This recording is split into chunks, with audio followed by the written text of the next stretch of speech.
How's it going, you guys? Kyle here to show you a really great flow / free running tutorial for those of you guys who are starting to get really great at your flow, but you're also getting some decent free running tricks in there, and you want to combine some flow movements and some free running. Make sure that you can do a corkscrew for this one. If you can't do a corkscrew, there's a tutorial right there for you. Learn that one there, and if you can't do a palm spin, bam, there's a tutorial right there for you.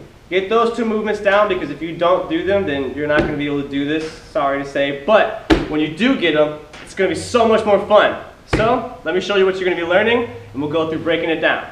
You'll start by doing a reverse safety vault, swing into a palm spin, then drive yourself up into a corkscrew. The hardest part will probably be the corkscrew, just because it is the most intense movement. But even though it's a powerful trick, you also got to put a lot of effort into the preparation, setting yourself up to do the cork so you don't go into the obstacle too far to the side, undercut your rotation, or flip rotation. You want to make sure you can land it clean and decent. So if you don't have great control of your corks, this can be kind of challenging. Now when it comes to going into that very first motion, the actual reverse safety vault, you want to make sure that you can get your foot up on top of the block. If you can't plant your hand and get your foot up nice and solid by yourself, if you don't have that flexibility, you'll have to rely on the swinging and the bending motion of your leg and the jumping off that bottom one to get your foot up. This hand here just needs to stay there and press as you swing your leg. So as you swing and jump, press off that hand for stability. And you can plant it like so, with both fingers or all fingers on one side. You can plant it flat on the edge. If you're grabbing a rail, holding it that way is going to actually set you up for the palm spin motion afterwards. But get that motion down, make sure you can get up to it. And that foot that's on the ground, once it leaves the ground, it's not going to touch this wall. It's not going to plant up here. It's actually going to go straight from the ground, tuck through, and step down onto the other side. And when you come this way, you want to make sure that your chest isn't leaning too far forward and that you're not leaning too far back, whether you're tucking or while you're just doing the actual motion. So as you come out of your safety vault or reverse safety, you'll plant. This leg stays up and swings to the outside leg. And with your chest staying above your foot, that's going to set you up for being right where you need to be. You don't want to be right over the bar, but you also don't want to be too far back. Find that sweet spot.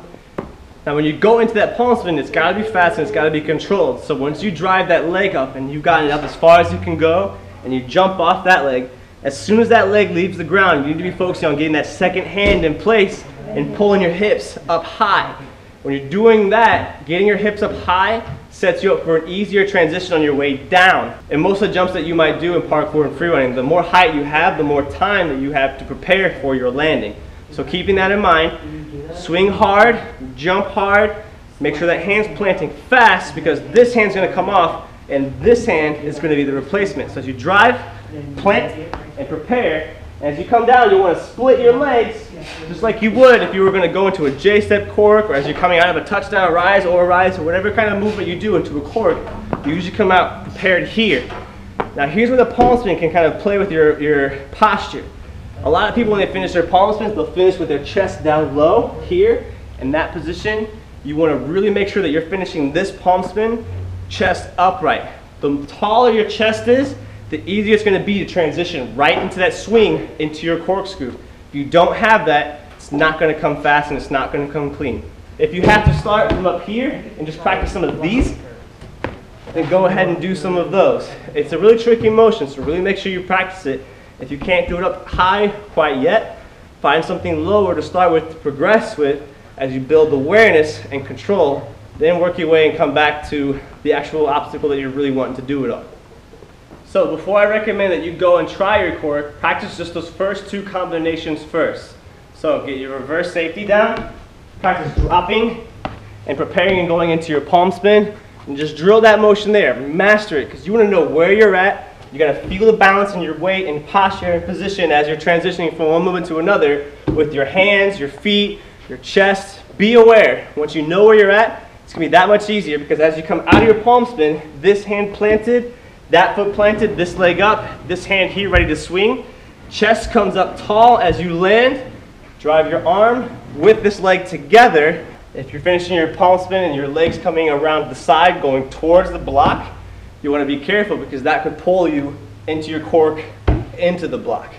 If your foot's coming here, but you feel your chest pulling to the side, you could try and cork to the side, which will cut off from your height and your actual flip rotation. Try and find a nice balance to where as you're coming out of your palm spin, that you're coming straight down. That'll way set you up for a nice straight back up lift into your corkscrew. A good way to tell if you can do that cork or to see if you have control is to just, whether you're doing a rail or an obstacle, just to make sure you can pop over and drive into it. Work on just the combination, the fluidity, feel the sweet spots, feel your chest balance, and work on your timing. That's another thing. Pace things out. If you can time it like a 1, 2, 3, 4, 5, 6, or 1, 2, 1, 2, or back and forth. Whatever method helps you out, using that rhythm and finding your timing will help you with knowing what to do, when to do it, and as you're drilling it, you'll start to feel better on about how to do it, and then it just comes more naturally to you, and your progression comes faster. Then you can spam dubs out of that cork, or just get real fancy with it. That's a tutorial right there. Hope I've helped you guys. If you still have questions, ask them in the comment section below, and I'll do my best to check them, help you out. If you can post video responses or put links to videos of you making attempts, then I can watch the videos and try and help you out more directly. Other than that, this is a tutorial for a reverse safety, swing into a palm spin, swing into a cork. Thanks for watching, take great care, stay positive, and here's some slow-mo.